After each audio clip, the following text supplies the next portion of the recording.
Hello, everyone. Hello. We just did the fastest sprint from Essex County College to Atlantic Cape that you can ever believe, but as an administrator, I do not condone that message. Welcome to the presentation on the completion project. I read actually, literally on the van ride down, what it says that we're going to be presenting about. Let me tell you what I actually submitted so that if anyone would like to quickly make a change, you can do so. Okay? The completion project is about a retention initiative at Essex County College. It is about how we use collaboration. It is about how we use student voices. It is how we integrate resources into the everyday fabric of the college to improve retention and graduation rates. This presentation is going to focus, because the project is pretty extensive, this presentation is going to focus on the origins of the completion project, which actually comes from a student-based organization, Phi Theta Kappa, and how we weave students throughout the project, and also how we institutionalize some very key resources to achieve retention. Anybody want to leave? I am a very good salesperson. Okay. So, now what we were supposed to start with. Come here, guys. We're going to do it. I know. There's no music. Come on. At Essex County College, we now have a few mottos, and you know, every movement has like icons, right? Yeah. This is one of them. His name is Wolvie. Okay, he is our mascot, and he is becoming the college's mascot. The college's official mascot is the Wolverine. The mascot of the completion project is this version of the Wolverine. So whenever people see him, they know it's us. Okay? Now what's been happening is other people have been stealing him, but we do him best. All right? Another branding piece of the completion project is the wobble. We'll tell you later how that happened, but we start every big gathering with a wobble. Now, we can't get the music. That does not stop us. And it's not going to stop you either. So what I want you to do, stand up. Oh, God, I know. Okay. I can't do both. Let me see. I can't do. Can I? Thank you. All right, so. This is embarrassing, but this is how it goes. If you don't know how to wobble, just follow me. Wobble, baby, wobble, baby, wobble, baby, wobble. Wobble, baby, wobble, baby, wobble, baby, wobble. Wobble, baby, wobble, baby, wobble, baby, wobble. Wobble, baby, wobble, baby, wobble, baby, wobble. Get in there. Yeah, yeah. Get in there. Yeah, yeah. Get in there. Yeah, yeah. Get in there. Yeah, yeah. Wobble, baby, wobble, baby, wobble, baby, wobble. Wobble, baby, wobble, baby, wobble, baby, wobble. You get it?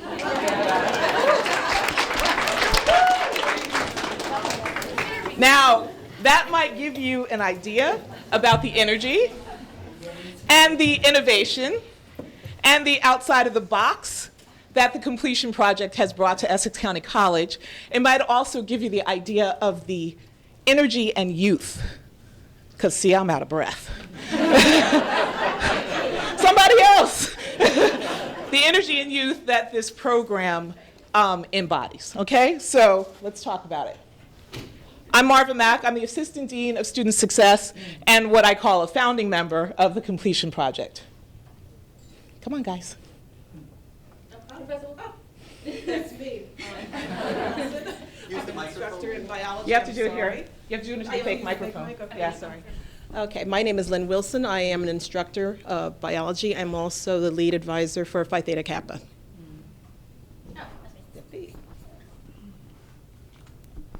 Hi everyone, my name is Cynthia Dominguez. I'm an alumni and current student of Essex County College. I'm also one of the founding members of the completion project. The chapter I was BP on it, or term, was the one that sort of took the idea on, and with the help of our advisors and Professor Mack, we did it. Hi everyone, I'm Kamika Bennett, and I'm also one of the founding members while a part of the Alpha Theta Theta chapter at Essex County College. So in the essence of time, what we were going to do is give you a little bit of an idea about Essex County College, but you guys know who we are, right? Okay, so click, click, click, click, click, click, click. PBI, HSI, 51% under 21, by the way. I don't know if you knew that. We're a very young college. This you need to hear. Who wants to start? Okay, I'll start. We're top 5% in the nation. Number 15 for giving associate's degrees to African Americans. We had 22 Olympians in the last 2 Olympics, and we did have gold medals and silver ones. We had academic All-Americans, including a state and national. Last one was last year. We're among the top 100 PTK chapters of PTK. This is the 2nd year in a row we land. In the world. In the world, yes, internationally. 2nd year in a row. We're going for 3rd. Thank you. In addition to those 2 topics, we have 13 Jack Kent Cook Award winners. One of our newest ones is right here, Kamika. We had 3 last semester, and this year we have another 3, not last semester, last year. And this year we have another 3 Jack Kent Cook winners. We have 3 Fulbright scholars and 1 Presidential Medal of Honor. Now, with all of that, right, that's pretty impressive. Okay, depressing fact. 5% graduation rate, 48% retention rate. We are like dead last in graduation. I'll admit it. You know why I'm going to admit it? Because soon we're going to be number 1. So whoever's number 1 in here, watch out, okay? So that is why we developed the completion project. We can't be so fabulous and so awful at the same time. It just cannot stand. Okay, so we're going to have the guys from Phi Theta Kappa tell you about how it all began. So Phi Theta Kappa is basically the largest international honor society and the only honor society for 2-year colleges. Basically the mottos what we call the hallmarks are based on scholarship, leadership, service, and fellowship. And the Alpha Theta Theta chapter has been, for many years, a very, very active chapter. Like we said before, this year we at International were chosen to be on the top 100 chapters out of 1,300, and this is our 2nd year in a row. And at the regional level, we belong to the Middle States region. We brought back 12 awards for the chapter and individuals combined from our hallmarks essays that basically tracked and recorded all the activities that we've done that basically are chapter development activities. So we're a great chapter, and I will hand it over to Cynthia Dominguez to let you know what happened in 2011 when our president, Carla Alvarez, basically founded the initiative, the Completion Project. So in 2011, it was a crazy year because it was the first term that a lot of the members that had run for office had been involved ahead of time. So like she said, our chapter president at the time, Carla Alvarez, had heard during her previous regional convention about C4. And she had talked about it. And at first, we're like, okay, we'll see what happens. And then one day we sat on the meeting. It was the first meeting that we met all the officers officially, and we got to know each other. And she's like, well, we got to do this. This is why. And I remember the most that she said about the top 10 reasons as to why we should graduate from community college. And what I remember the most was that I didn't even know all of them. Like, most of us were surprised. I was like, wow, we can transfer the credits? We didn't even know that. We just knew we wanted to graduate. But the most important thing that we got was that we had to encourage others. Because we, as Phi Theta Kappa, yes, we're committed to completing our degree. We're committed to being the best in our community college. But what about the rest? What about those that have a harder time? And even us, when we have certain classes that we struggle, I know personally, I didn't get along with certain subjects. And we're like, yeah. Yeah. Hey, it was true. Organic. So, having that helped us. So we went online, learned about the project. At that time, the project was very simple. It was a pledge. We had to sign it. So we're like, okay, we need the support from the school. We heard about the retention rate, so we're like, let's go and present it. We were nervous. We got all the posters. We invited the president, and we invited DMAC to join us so we can present it. And they're like looking at us like, okay, fine, go ahead. And at that same meeting, we meet DMAC, and DMAC says, come to my office. Let's meet together. Let's talk. We at that time, okay, we had the support of school. We were happy because we thought what happens if we don't get it, you know? We wanted to make it a one-day event. It was going to be from 9 to 6. It was going to be very simple at that time. And we got to the meeting, and I remember it was 4 of our officers. It was Carla, me, Manny, who was also Jack and Cook Scholar, and Michelle. And we started talking about how we want to do the pledge. And they're like, oh, well, we had to find a way to track them down. And we're like, okay, well, we're going to get their names and their IDs and numbers and whatnot. And at that moment, I looked at the pledge. And for those that haven't seen that pledge, the regular pledge is like 16 lines long, I think, almost. And I was looking at it like, I don't want to read the whole 16 lines long, and I just don't want to sign it. I want something that I could take home and look at it. So I was like, why don't I redo the pledge? So we took the pledge, cut it down to around 6 lines. And then at that moment, we're talking, okay, we like the pledge, we're going to keep it, we're going to even carbon copy, that way we can just look at it back. Yeah, that's a lovely pledge. That's a help to pledge. That's another story. At that point, we were talking, I think, halfway through the point, we started talking about how all of us always had a helping hand, a hand that would sort of reach out to us, a professor that we trusted, that showed us support. So not to toot my horn, but I remember telling them, well, if we're committing ourselves as students to complete our degree, to do what we have to do to get that degree, why can't the professors do the same thing to us? And not only the professors, but the faculty, administrators, anybody that has been crucial to our success. So we decided to create the Commitment to Help Pledge, which was not in the original plan from Phi Theta Kappa. The Commitment to Help Pledge basically was a promise that professors would make to us, or any faculty, anybody, that they would provide us that support that we needed as students to see us complete our degree, whether in 3 years or less. Both pledges have almost the same wording. The last line of both pledges is the exact same line, because we wanted for students to know that we can connect with the professors, that there was a support system there. And what we were talking, we're like, okay, we've had the professors, we have the help, but how do we keep them motivated? We could do this a year. What happened next year, you know, the incoming classes? And then yeah, they were like, oh, why don't we do academic advisement week? And I remember Carla was saying, well, but who should advise? We're discussing, like, we were going to ask the counselors, wanted to meet them. And in one of our offices, I remember who says, why don't we get the students or professors to come and teach us? And academic advisement was born. And we'll talk about this more later, but it was that meeting where we were just throwing a bunch of ideas. It was like academic advisement. What if we do birthdays? What if we give out tickets away? How can we check them down? How can we keep encouraging the students? And we were excited because we knew that this was getting a lot more. And it was getting crazier for us as well, but oh well. And I think oddly enough, the biggest discussion we had was whether we were going to have wristbands, which we created, says committed, or whether we're going to have buttons. I am a personal fan of buttons. I like to keep them in my book bag. But my friend, she's like, why don't we have wristbands so they can collect them each year? Each year will be different. The way they can remind them, recommit themselves. So we did that. That was the biggest discussion. And that's when the work really started. Because it was easier to talk, to see.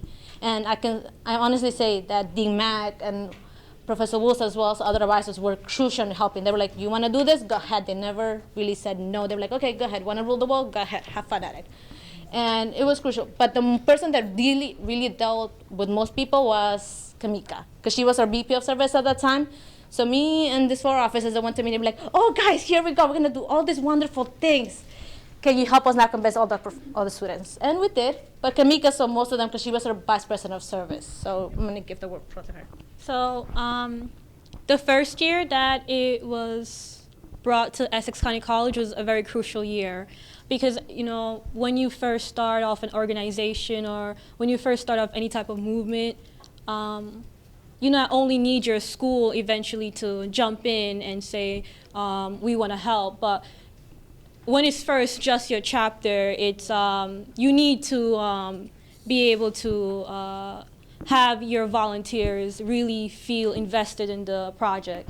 So as vice president of service, it was at times very difficult to get the volunteers to basically do an unpaid job because it was a lot of commitment. They had to go around the campus and basically interact a lot with the student body, explain to them that it's really important for them to commit on paper to their education. Because a lot of people that we met, they're like, I don't need to sign a pledge. I already know what I have to do. But you know what they say nowadays? We have moved to from an oral tradition to the written word. Everything is great when it's on paper, and it's harder to forget if you write it down. So it's very important that you have that commitment that you made to yourself on paper. So we had to definitely train our volunteers, basically our chapter members, to properly interact with the student body so they know exactly what to say, to basically convince them to commit to completing in 3 years or less.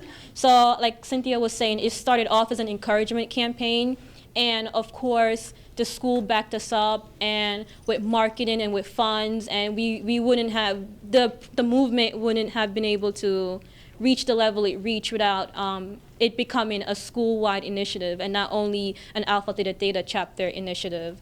I remember once I was outside the campus and I met this one student that was very angry. He was like, "Oh, you guys are just doing this so the school will get more money by having more enrollment." And I had to explain to him very calmly that this is, even though we are collaborating with the school, it is still a student-based and of student interest, this project, that it's very important for people to complete their associate's degree, and even people who are transferring to Rutgers and NJIT, I made sure that they understand that whatever they do in life, that they really had to commit all the way to completing their education. So, we just want to thank our members, and it wouldn't have reached the heights it reached without that ground game. Yeah, I also want to add, I think the most important part was that we just were not asking them to sign a pledge. We vetted to them if they needed help. And I think the biggest, compliment that they gave us was when we started seeing it on the binders, on the notebooks. They had it everywhere. We're like, what did we do? At one point, I remember we're like, oh, we ran out of pledges. And I went running to them, I think, Mike, we don't have any more pledges. Like, okay, we'll make some more. And that was something that, you see it and it touches you, because you know that you've helped a student. Perhaps not now, perhaps they just sign it, but they'll see it later, and then when they need it, they'll get it, and they know they have the support, because we're like, if you see us, come ask us for help, we'll be there. If you don't have the answer, we'll find somebody, because we had the support from the school that said, go ahead, we're here for you, let's do this. So, from an administrative perspective, we hear commitment not only from the students who are developing the initiative, but how they're pushing that Phi Theta Kappa, we can do it, out into the general student body, right? We're also hearing words like, I want to complete. We have language now. We're called completers. We talk about completers. We have wristbands. I mean, when you're sitting and you're talking to someone and they're sitting across the desk from you and they're wearing the wristband, I don't know what happens, but you actually pay a little bit more attention, because the wristband is starting to mean something. It means I'm serious. Like, I might not be able to explain myself exactly how, and I might look like I'm all messed up, but please get me out of here. I don't know what I'm doing, but help me, please, okay? And they're wearing them, okay? The commitment to help. 100% of our Board of Trustees signed the pledge, not because they wanted to sign the pledge, because we just don't have that kind of board, but because they were so impressed by the Phi Theta Kappa chapter when they presented the pledge. The chairman said, well, where's my wristband? That was his question after the presentation was over. That's the kind of involvement we have. And part of the purpose of this presentation, part of the best practice, is to recognize that student voices in retention is a best practice. A lot of times we are being very prescriptive. We're telling them what to do. We're telling them how to stay in school. And even when we do ambassadors, we tell the ambassadors how to tell their friends what to do, right? We started from their perspective. We want to do a pledge to get students to stay in school for 3 years or less. And then we took it from there, okay? We didn't try to say, no, not a pledge. No, not a wristband. No, it has to be more than that. We took it from their position and then put the full force of the institution behind it. And it doesn't matter if they don't understand what the full force of the institution means. you try to be as invisible, honestly, as possible as you're helping them to achieve their vision. And I will say that the one thing I remember about that meeting is it was one of my first real interactions with Phi Theta Kappa. And I was so impressed with how brilliant they were, but more importantly, with how committed they were to making sure that everyone in the institution succeeded. And that's what actually made me feel like we could basically put all of that institutional budget, all of the budget of recruitment and retention. I stopped what I was doing and I put it behind this project. So again, a best practice, sometimes you don't have to reinvent the wheel. Look around at what's going on in your institution. Look around at what some of your student clubs are doing even, and see if there's a way to elevate, to leverage commonalities, right, for institutionalizing programs. And that's really what we tried to do. So an outcome. This is a banner that everyone signed. You saw it on the wall. The first year we had 1,559 students sign the pledge. The second year we had an additional 591 students sign the pledge for a total of 2,150 signatures. And I will tell you that next year, I think someone from my new student intake group came to me and said, "Why can't our freshmen sign the pledge?" I was like, nobody said they can't. I mean, they were like belligerent. Why can't, yes, they can. So now every incoming freshman will have the opportunity. It won't be automatic, but she will have the opportunity to sign the pledge. So we will actually have, yes, you didn't know, right? We'll have a pledge station in new student intake. That's 3,000 students that come in the beginning of the year. So we'll see what happens. We're going to start them off from the beginning. Importantly, like I was telling you, what we then did, the strategy, was to take this whole concept of all these people signing a pledge, because I say I'm going to finish in 3 years or less. I'm wearing a wristband. I got a piece of paper taped to my biology book. Did I do? I mean, I've made, right? I've made a statement, but it's now the institution's responsibility to move me successfully to the completion of that statement. And that is our perspective. It's the institution's responsibility to move the student successfully by giving them the resources in a timely manner. So, this is the Essex Touch to the C4 project. The C4 campaign is the pledge. The Essex Touch is the engagement advisement that moves them to commitment. The goal is to graduate them in 3 years or less. Again, that's synonymous with the C4 completion pledge. Our strategy is to develop a culture of completion. That's actually part of our enrollment management plan and my office's strategic plan. And the outcomes are very, very simple. We're going to have better retention, and we're going to move that graduation rate. Not only for the C4 or the completers, but also for the college as a whole. Because when we do a completer event, the whole college is welcome. So let's talk about engagement a little bit. We did the wobble in the beginning. We have a rally at the beginning of every semester. It is open to the entire college body. There's an invitation in your folders. This year, this spring, the door prize for the rally was, I don't know how big the TV was, but we needed 2 people to carry it onto the stage. We gave away a television. We gave away an iPad. We gave away movie tickets. It's an event. And the way that you get into the rally is that you're registered, right? Talk about retention. Raffle off a TV for doing what you're supposed to do, okay? Oh, no sound. There's a wobble. Yeah, this is how it's really done. The theme of the rally was a beach theme.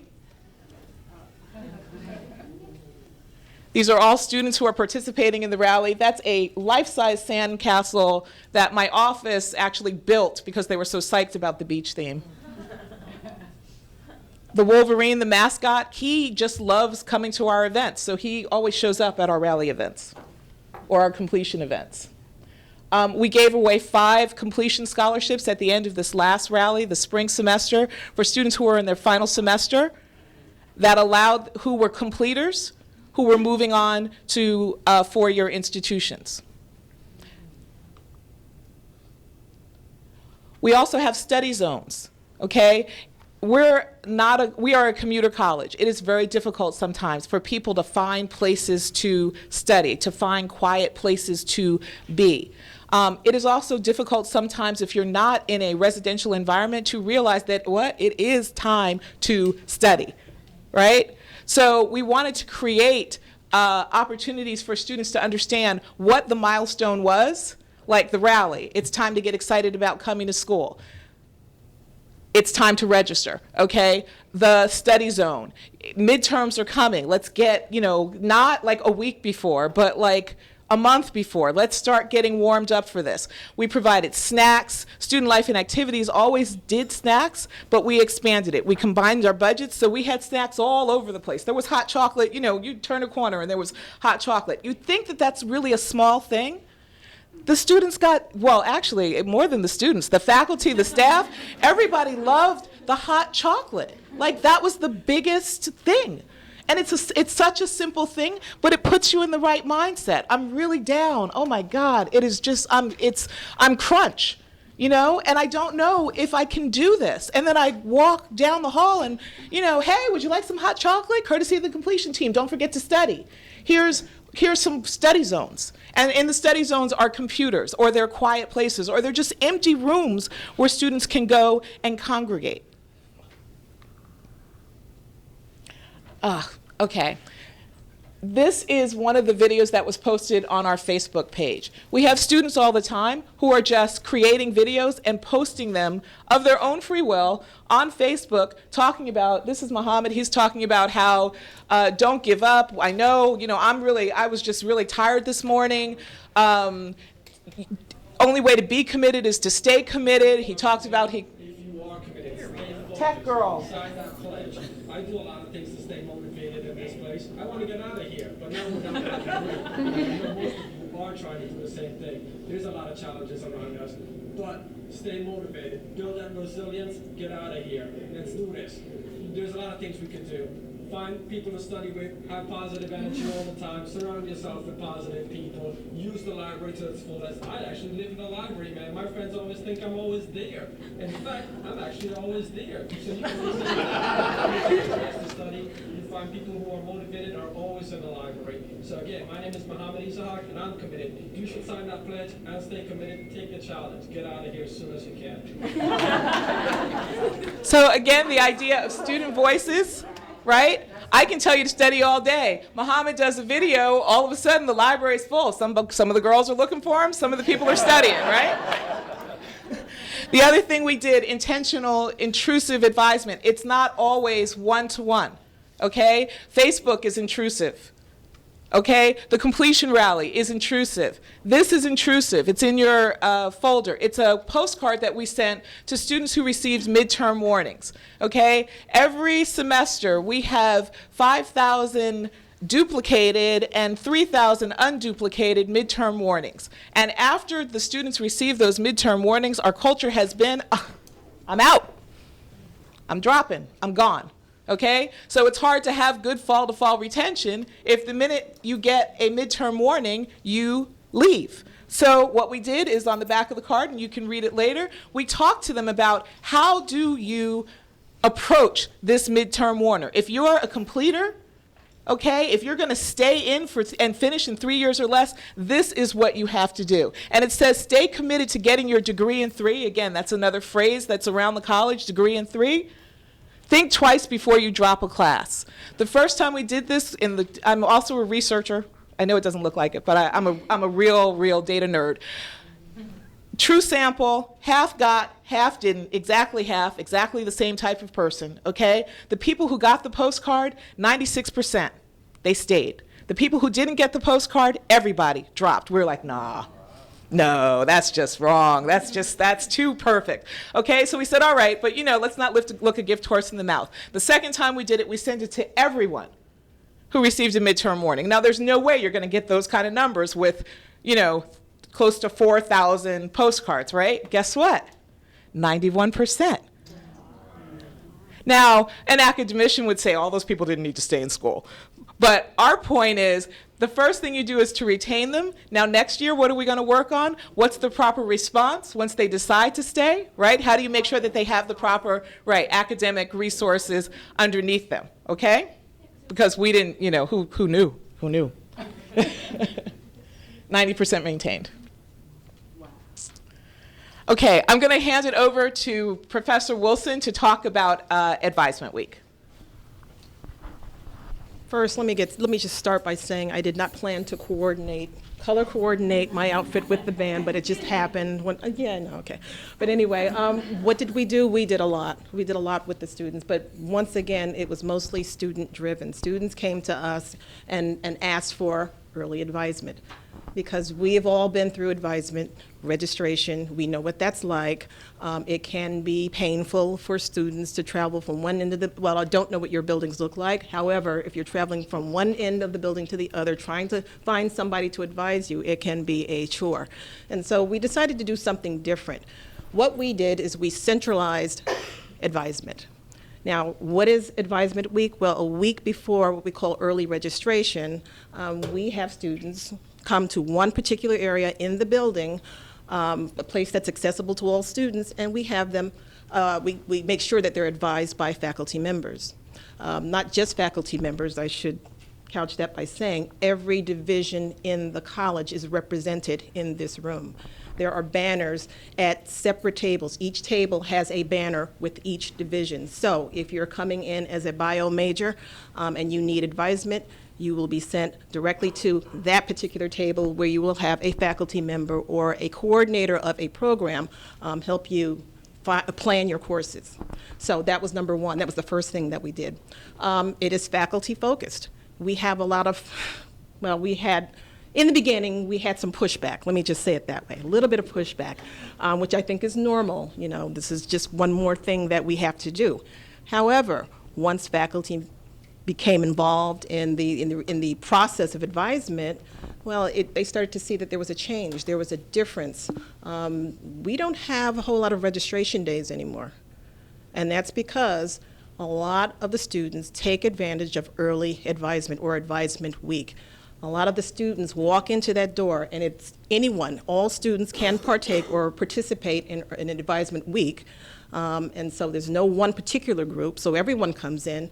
There are banks of computers in the room or the location where they can easily pull up their transcripts, so that makes it a lot easier when you're dealing with students who are not quite sure where they're going, what it is that they're supposed to be doing.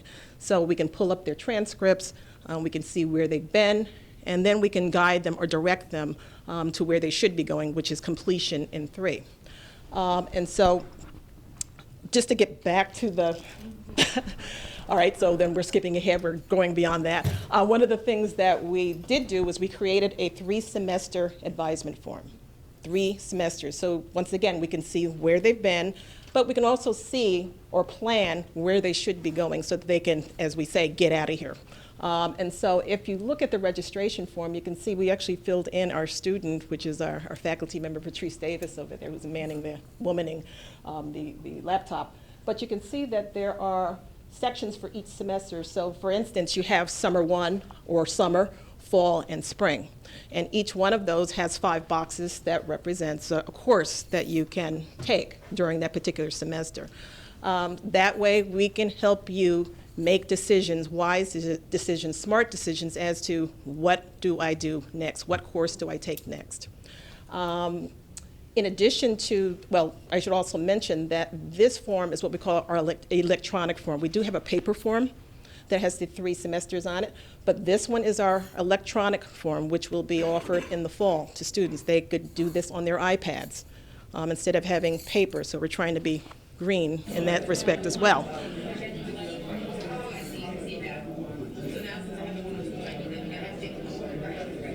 This is just an example of what takes place in the advisement week. And as you can see, there are banners at each table for each discipline.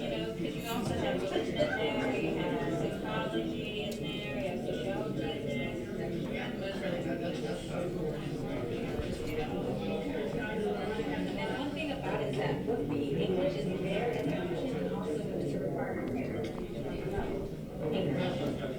So unless you feel comfortable having 200. It's not uncommon to have maybe 6 or 7 students around one table with at least 2 or 3 faculty members helping to plan their curriculum.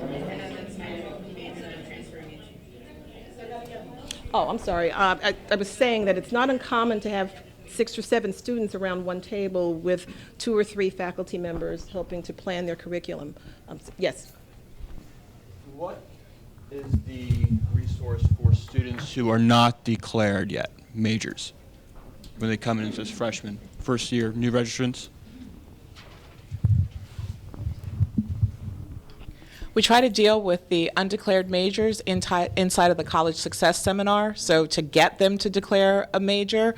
Undeclared majors in Essex County College, there actually isn't a official undeclared major. You're put under liberal arts until you declare a major. So if you're still undeclared, you would go into advisement week as a liberal arts major, and then hopefully what would happen at the table is if you're still undeclared when you're in advisement week, you'd come to a better understanding of what you were looking for. We actually have change of major forms at advisement week, and there are a lot of change of majors that occur as a result of the conversations that happen at that table. So we are aware that our students are still searching, and it is quite honestly one of the purposes of the event. Are students encouraged to register this way versus doing it and facilitating it themselves online? The reason why we wait till a week before online registration opens, the hope is that you have gone to the department, right? But if you have not gone to the department a week before online registration opens, my assumption is you might need a little bit of a reminder. So it kind of goes back to that intrusive advisement. The posters that go up around the school are actually banners. They're huge. They're like bigger than this blackboard. And they get emails and they get postcards. So if they have not been advised, it's kind of hard to ignore the fact that it's time to be advised. And then we also have instructors that will bring their classes, so they will use this as the opportunity to advise their students, because all of the resources are actually there for them. I'm sorry, can you wait for the mic just so we can get everyone's audio? Sorry about that. Can students enroll if they haven't been advised? Yes, they can. However, every freshman who comes in receives, during new student intake, remember the 3-semester advisement form? They receive 3 semesters of advisement. So we're hoping that by starting them off with that 3 semesters, you're not really leaving anyone out in the wilderness for too long. So if they do like a 3-semester advisement and an advisement week, you should be kind of, you should be okay if that's all you really wanted to do. The advisement process seems. Sure. The advisement process looks very interesting, very useful. What are some of the questions that come up during advisement week?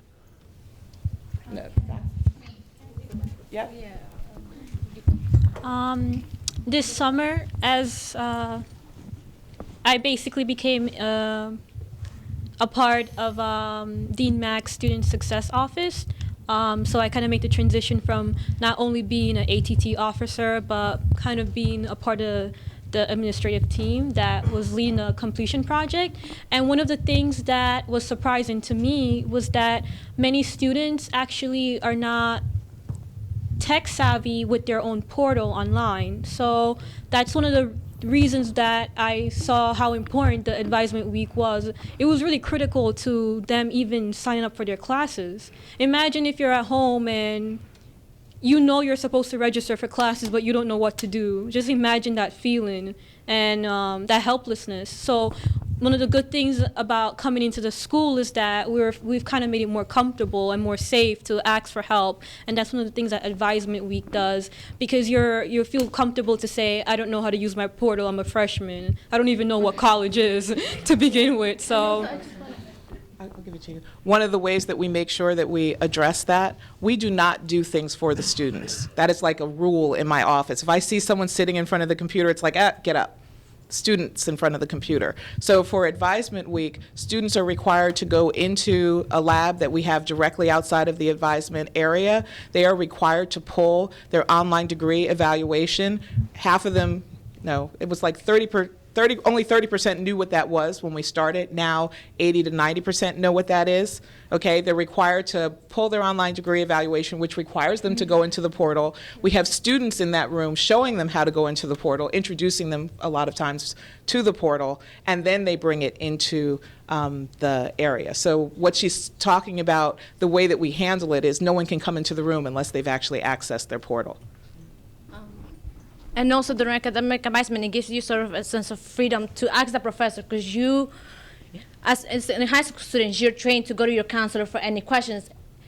When you come to academic advisement, you're told you have to talk to your professor, and you're not talking to just any professor, you're talking a professor that was in your shoes at one point, that went through your process. And that makes it more personal because it creates a connection. I know before, when I first came in, I met Professor Lee, which was one of our advisors from PTK. He became my advisor. He was the one that would go to Professor Lee. Should I take this class? Will this class transfer? Will this and that? And that allows you to ask that questions without fear, because you know you're going to get the answer. As a student, it was so helpful because you start developing that connection so early on that you feel comfortable to say, there are no stupid questions. We can ask anything. You realize if there's any mistakes in your transcript. Perhaps you find a professor that you like, so you'll take that class with him. And if you're not sure about your major, you can simply just go to the next table and you'll see perhaps the business division. And you're like, oh, I really like this. Let me change the major. This is what I fit in. Let's go for it. Or perhaps you find a class that you like. I know, meeting with my advisor, my chemistry class, I was like, oh, I want to do a chemistry major instead. So I went ahead. I was like, I want to do science and chemistry. He was like, go ahead for it. And that's what helps academic advisement. It helps you see, it helps you learn what the process is and what you're plan ahead, basically, and you take ownership in your own academic goals eventually. So you're like, okay, this summer I'm gonna take this class and I'm gonna graduate and I'm gonna move on. Yeah, just to sort of pick up on something that Cynthia was talking about, one of the benefits of having the advisement week in this one room is that you do have all of the divisions present. So therefore, if someone is unsure about a particular course, or maybe this is their second semester, third semester, and things aren't looking good, and they decide, you know what, I think I need to change my major, right next to that table might be the division that they're interested in going to. So having every single division in one room is helpful, not only to the students or to the, well, I should say helpful to the faculty, but it's also most helpful to the students. As for, I think your question was, what questions do they ask when they come to see us? What course should I take? I don't know where I should be going. Is this a hard course? Is this an easier course? I had this course back at so-and-so and so. Do I take this course or do I skip over this one? Can I just transfer out without graduating? No, which is usually the answer for every student in any community college. No, you can't just transfer out. You need to graduate because, it's more, the 4 years more likely to keep all of your credits or accept all of your credits if you graduate. Yes, one more follow-up question. Is there a career planning component to all of this? Yeah. Career planning is done through the College Success Seminar. There's actually a career week. So every incoming freshman does career planning in the College Success Seminar. There's also career planning workshops, et cetera, that are given through the Student Development Center. And we actually have a huge career fair. I think there's like thousands of attendees. I'm not really sure, but it's very, very widely regarded and strongly attended by the college. And students from outside of the college will participate in that as well, or will try to, because they hear about the career fair. So we may have other students coming from all other places, whether it's Union County, Hudson County, Rutgers, which is right next door to us. So. Yes. Please wait for the mic. Oh, thanks. Thanks very much. How do you staff your advisement week with the faculty members? Does a division kind of make their own schedule? Do you pay the advisors to come in extra hours, or part-time, full-time? Okay, so I thought I could get away without telling the ugly story. All right. So, we're up here and we're all happy now, right? First advisement week. We're going to do centralized advisement. We're all going to be in the Essex. What? I'm not going. I'll just be honest. I'm not coming. That was the pushback. I'm not coming. Well, oh, but it's for the kids. Yeah, whatever. I see them. I see them already. I see them in my office. So, I mean, and that's reasonable, right? Why should I have to do it there? I'm doing it here. You're just being a jerk. You just want to see me. You just want to make sure I'm doing my job. That was the perception, okay? But the first advisement week, we had 300 students. And every single person that came out of that advisement week with the 3-semester advisement form, which was the first time that we had used it for the returning students, it was something that we did for the new students all the time, they were running around the campus talking about, look, I'm going to graduate. And the faculty were like, what's that? What, give me that paper. And I had people call me up, why don't we have this? Okay, so that's actually the accident, the happy accident that got people to sort of start looking at advisement. Second time, 300 students, little less pushback from the faculty, but it was still like, well, I'll come, but I'm coming for an hour. Okay, the chairs, it goes to the chairs, but you know, you have to help them, right? And again, what got them to come the third and fourth time without a problem is the fact that the students were so psyched. The students were so appreciative. We have surveys, and so I send the results of the surveys around, and I'm so happy. The faculty are so wonderful. Thank you so much for doing this. I am so excited that I now know that I can get out of here. I didn't know that I could graduate. Thank you so much. I mean, come on. How can you can't beat it. And they realized when they got there, they didn't have to go through all of the banner checking and the computer. Yeah, from a faculty standpoint, I'll speak for my division. I'm in the biochem division, and we have long lines of students. And I mean, and it goes on for, it seems, no, it is days and days and days. I'm being stalked, you know, like if I walk out to go somewhere, they're looking for me. And so that has basically been eliminated. We don't have that issue anymore of sitting and spending an hour or 2 hours with one student and knowing that I still have 50, 60, 70 other students to look at or to talk to. And you want to give your time. You want to give them one-on-one time. You don't want to send them off, you know, not knowing what they're supposed to do and where they're supposed to go. So you want to spend that time with them. That's what the advisement week is for. You can spend that time, designated time, office hour time. That's what we do. We use our office hours to do this. And so therefore, I think not only are the students really, really satisfied, really happy, positive results, you'll see something a little later about that, but faculty are happy about this as well, because we no longer have to spend large amounts of time on 1, 2, 3 students. We can see many students. We go back to what we used to do, or what we're doing now is just advising our own classes, in-class advisement, and it's working. And just to dimensionalize that, in the beginning, I'd say the ratio was 80-20, 80% counselors and schedulers from student development, so from our area, 20% faculty. This time around, I'd say it was 90-10, 90% faculty, 10% people from student development, and that was mainly because, like, you know, you have to staff lunch, you have to staff like 5:30, 6 o'clock. So the faculty have really embraced this. And from a student perspective, for the first year, that's advisement week 1 and 2, we had 822 total students. The fall to spring retention was 90% for the students who came to advisement week. The spring to fall retention, so people who came to spring advisement week and registered for the fall, was 80%, 79.4%. Those are best practices regardless of where you're looking. For advisement week 3 and 4, so that's fall and spring of this year, we have seen 1,327 students. That's like wonderful. And for the first advisement week, fall to spring, even with the high number, so it's like about 600 each time, we're still holding with the percentages. We have an 83% retention rate.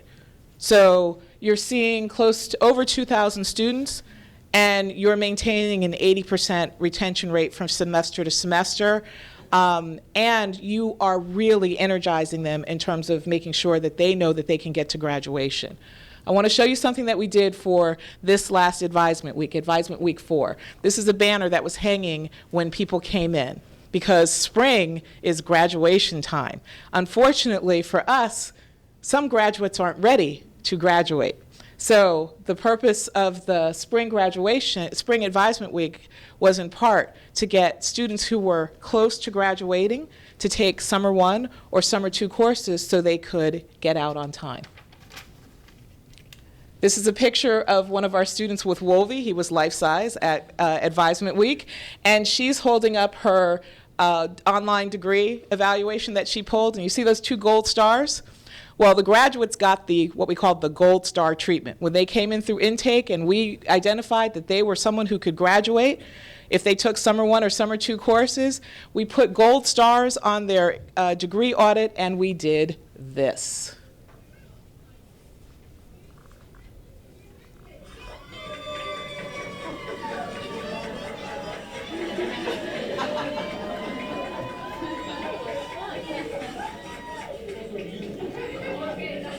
Do you see the other students clapping for them? What we had to do, the idea was that this was supposed to be just for our FUTA cohort, first-time, full-time degree-seeking students who came in fall of 2010. That's the folks that were supposed to get the gold stars. Okay, but we put a gold star on one guy, gave him that treatment. Another graduate sat down, he didn't get the treatment. He looked up, he said, "Where's my noise?" We were like, "Well, you don't get," he goes, "I'm a graduate, I get noise." And do you think I'm kidding? He messed up the whole system. We had scholarships and everything. Guess what? Everyone this year who's graduating had to be, because nobody would let themselves not get the treatment, okay? They would sit there, you could tell, they were like, and they, and people would clap for them and everything. And when you talk about developing a culture of completion, when you talk about celebrating successes, when you talk about making the fact that I thought I could just wait till fall, right, and take some classes, but now I am really psyched, I'm gonna do Summer 1 and Summer 2 with joy, maybe until I get home and realize I've been snookered. Yeah. From the student perspective, I can just say, because I work with the Mack in her office, God, that stars made a big deal, because they came rushing to her office whenever they had, if something didn't, or they didn't see the class for any X, Y, and Z reason, they would have come like, I want to graduate. They would bother her so much, it was not even funny. We're like, oh God, they really want to graduate. So that noise, as a student, I feel like, oh my God, they're really my parents. Coming back to the intrusive, the I quit cards, when I saw that card, I was like, I told her, that's like a pull in your ear telling you, come on, wake up, smell the coffee, and graduate. And that helps, because when you see it, you're like, wow, they really care about me. They promise to support. They give it to me. They're on top, just like your mom and dad, like, oh, you're going to get a C? No, you got to get a B. You know? That help, that encourages you so much, because they're like, just, okay, they are there for me. And that, honestly, from a student perspective, I am so grateful for it, because that, you're like, oh, I want to graduate. They're excited for me. I want to be excited. I want to show them that I can do it. That's great. And I will also tell you that you still, even at graduation, have people who don't know what they're doing. So as Cynthia said, there are people who will just show up, they walk in the office, they go, I'm a graduate.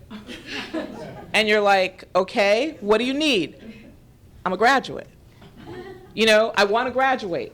I want to get out of here. You know what? That's a good thing, right? That's a good thing, because that's one less person wandering around the halls who doesn't know what they want to do, right? Or doesn't know how to get, that empty spot between the puzzle piece and the success. We're the middle. We're the middle. So after Advisement Week, we saw 667 students, 70 of them became summer graduates. So when you're dealing with retention numbers the way we are, every 20 people is 1%. I don't know if all 70 of those are the FUTA guys, the 2010, but if they are, hot damn. Okay, and then finally commitment in terms of keeping each other focused. And again, this goes back to using the student voices rather than our own. Who's going to read the? Okay. This is our Facebook page, and we found this post while we were looking around. I failed my math exam today. I am so discouraged right now because that means I will receive an F. I cried for 6 hours and know this weekend is going to be a dud all around.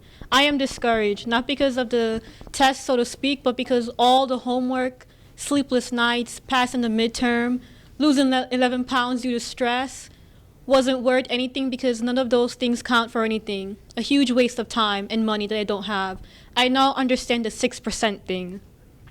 People give up, sigh, but sometimes we just need to push on and use our failures as a resource to make ourselves better in whatever our future endeavors may be.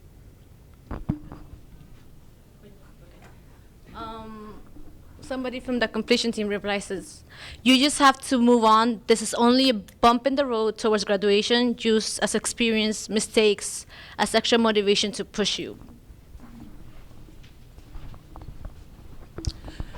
Yet another reply. Hey, Dolly, just keep your head up. Failing is hard. I can't see this. Failing is hard, trust me. I know how self-defeating it can be. But as long as you come back from it, everything will be okay. It's all learning experience. Plus, you already know what to expect on your final exam. But just keep your head up and your eye on the prize. And then a final student, so these are all students responding to this. Keep going. If failure only makes you stronger. You have the support of ECC and the completion team. God bless. Now that's a student talking to another student about something that started with these guys saying, let's sign a pledge. That's cool. Okay? So when you're trying to figure out, well, how the heck are they getting these numbers? That's it. Okay? It's the stuff that happens in between these events. Okay? The events are the milestones, the intrusive advisement, if you will. Okay? We say, what do they need to do and by when? And if they haven't done it yet, let's make something big so doggone it, we catch at least, 60, 70%. And then we can track them. Right? But in between that, this happens. The encouragement, the running into each other, the seeing the wristbands just as you're walking down the hall so you know that you're not the only person doing this. The opening up your chemistry book and seeing the pledge that reminds you that you said that you were going to do this bio homework or this chem homework. Right? Those are really the things that move the needle. These other things, the postcards, Wolvie, the wobble, right? They call me the completion dean. Okay? Mac Mama, all sorts of things. That's all the stuff to get them to remember to do what they need to do. But it's really the students who are encouraging each other to stay in school. And hey, if you don't know how, go see the completion team. Go talk to that lady or this person, or they really know what they're doing. Or, hey, advisement week is coming up in a couple of weeks. Go there. That really helped me last time. See, look. And they have those forms. They have those forms. That's kind of what the magic is. It's not really, if I have a rally, I will increase my retention rate by 30%. No. It's not the rally. It's the fact that the rally allows you to look around and see all the other people who are excited about staying in school. And then when you see them in the hallways, you're talking and laughing with them because you've made a connection. There's a question. 1 second.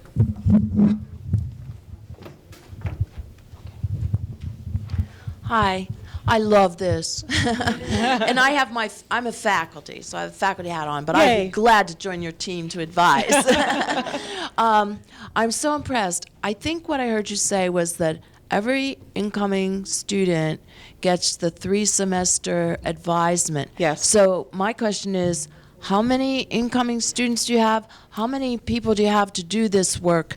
I'm worried about the resources. I don't know if we have enough resources to do that work. It is 11:44, so I will answer that question for you off line. I don't want to mess up anyone else's presentation, but I have a staff that is devoted to new student intake, and it's not big. It's not big. It's not big. But we partner with student development.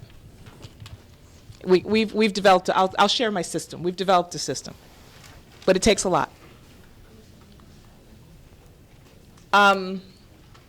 Okay, so last year's completers. This is a footer number, okay? Last year's completers, 81.6% retention from fall to spring, 64.7% retention from fall to fall. Remember the 48% rate at the college?